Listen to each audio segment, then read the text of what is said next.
Okay, so it's time to get into the tracker. And I know some of you don't like spreadsheets, so please forgive me, but you'll find this is very, very simple. And even if you can't use it for some reason, then recreate it in a paper format that works for you. Because do not let "I hate spreadsheets" be the excuse for you not making progress in your financial habits and success of life. So let's jump in and take a look. It starts very, very simply with goals, because it's always good to remind ourselves why we are doing this. So in a year, we want to try and save 10 grand clean in 365 days. In the next 30 days, we need to be able to complete a budget, calculate savings percentages, tell somebody, set up Sharesies, or tell that trusted person and make the first payment. So in the 90-day period, really, we're going to be doing this monthly as well. We want to review the monthly budget and cost and refine them for things that maybe we forgot in the prior month, or even some expenses that we were able to get rid of through this journey. And of course, if we're going to add some extra income, we'll chuck that in as well. So if you want to track it very, very simply, you can follow your progress here and just chuck in, you've got 1,000, then maybe 2,000, 2,500, and then maybe you've got a 3,500, etc. So you can really try and figure out when you get to that 10,000. But the idea here is that you're actually doing something about this monthly to keep you in the groove. So let's do some sums. Let's do the math. If you want to save $10,000, then every day you need to save $27.40. Every week you need to save $192.31, or if you want to do it monthly, $833.33. So it's up for you to decide how you're going to do that. But some of you might want to aim for a daily rate, and others maybe weekly, and those of you that want to go monthly, that is fine too. But you need to change this to meet the situation that you have at your end. So what we're trying to do here is figure out what we have left over each day, week, or month, and then we can key it in over here to figure out how much that's going to be in the course of that frequency. So say you figure out you've got $10 to spare every week, you'd obviously put $10 in there, and that's going to mean that you're going to end up with $3,650 at the end of the year. Well, that's not going to be enough because we haven't hit the $10,000 figure.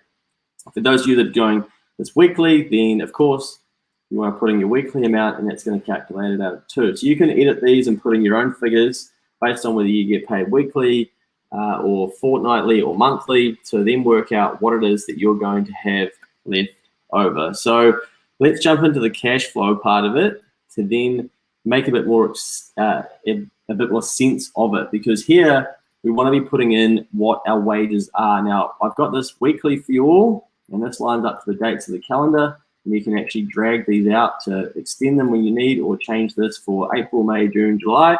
But basically, you want to key in your income and then go through and key in all of those expenses that you have. Now, everybody has different expenses, so you want to change these details on the left to line up to the things that you are paying for. So over here, I'll see you need to go in and analyze your bank and credit card spending to get an accurate reflection of your outgoings. Nothing can be missed over here, because we need to figure out exactly what it is that you have left over at the end of a pay run, whether that be monthly or weekly.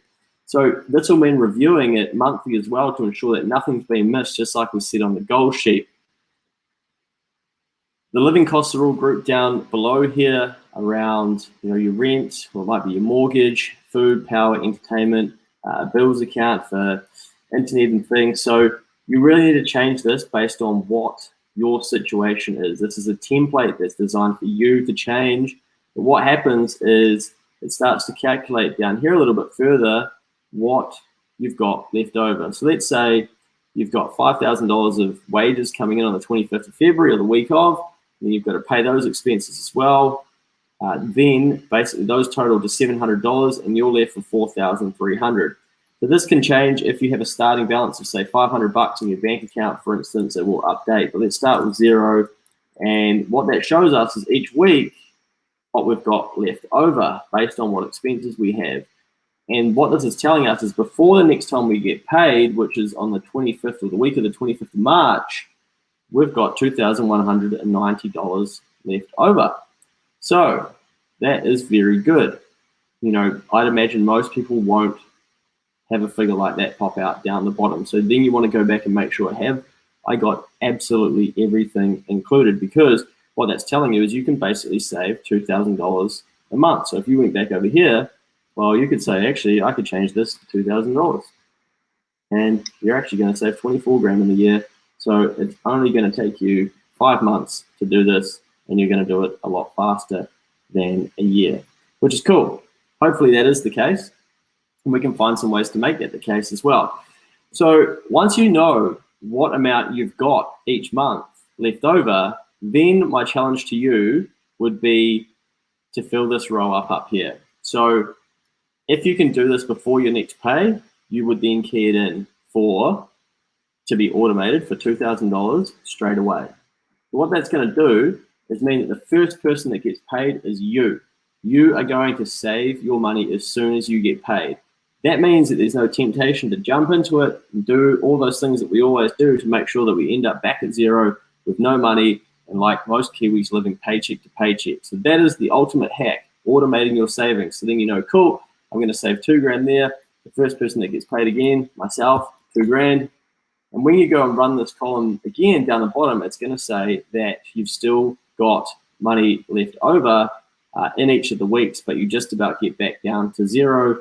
But of course, the buffer is staying there for you then to be able to pay those other bills. Now, some people I know will actually go, they'll get paid their 5 grand, they'll automate their savings of $2,000 based on what they know they've got left over, and then they'll actually go and pay all of these in advance too. And that suffocates them further so that they can't go and spend that money and have too many drinks and blow this rent money, before they get to the next week and things like that. So they actually starting to build habits that stop themselves from doing some of the damaging behavior that they've done previously in their life. So a very, very smart strategy.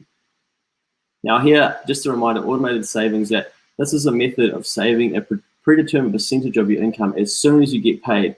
Ideally, this is set up as an automated and an automatic payment.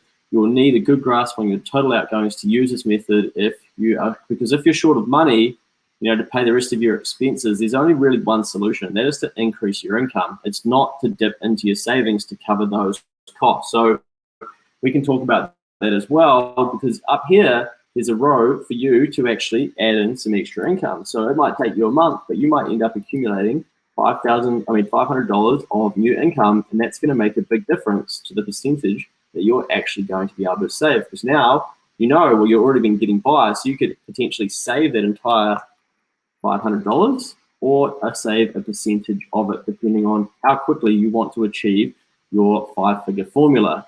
So everybody's going to be different, but that is, of course, just one way you can add speed to the overall outcome. So of course, you'll need to find a way to actually make another $500 and make sure that you're paying the tax on that if it's a different type of income and stuff like that too, but we can get to that separately. So the next tab is basically your progress, and I want everyone to go into this every single month and update this to how much they've been able to save in that month. So if you don't do any of these other things in here, which are designed as templates for you to change if you want, or match them to the things that you have, then I want you to fill out this row so that you know how much progress you are making month on month, because it is going to be so important for your brain and yourself to actually say and see, yes, I am getting there, and hopefully you can achieve it well ahead of the 365-day period. So, and say this month here, you might have saved $1,000, and then it goes to $2,000, and because you're saving a month each time.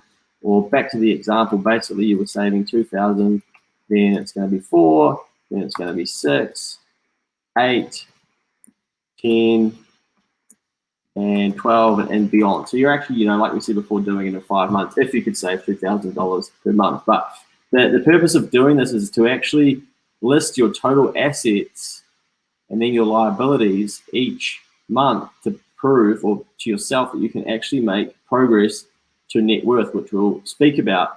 And of course, there's some net worth statistics from 2018 back here, just to show you, where the average Kiwi sort of sits with their net worth, because your net worth in accounting terms and these statistical type terms is your assets minus your liabilities. So that is just there for you to be able to track your own progress and use your calendar reminder that you've set up to then come and have a look and go, right, did I make some progress this month? The answer for you guys will be yes. For most Kiwis, it is no. But if you can get in this habit, you're basically recreating the process that most successful businesses follow each month as well. So a fair bit to get through there, and spend some time with this and make it your own, but really, setting your goals, and then you can use the very, very simple progress sheet over here if you don't want to use this one, that's too hard for you. But if you're into your spreadsheets and you want to fill out the rest of these things and track your net worth, which I suggest you do, especially once you become a bit more advanced, then do that monthly to show your brain the progress that you're making, which is very, very helpful for you in terms of recreating more drive for the next month. So again, do the sums. You can use this calculation over here to figure out how quickly you're going to achieve your 5 figures, and then the cash flow here as well. So make this your own and stick to some of these strategies, and you will be on a path that potentially you haven't been on before, but these are some tactics that are going to definitely help you achieve $10,000 clean in less than a year if you do all this properly. Good luck.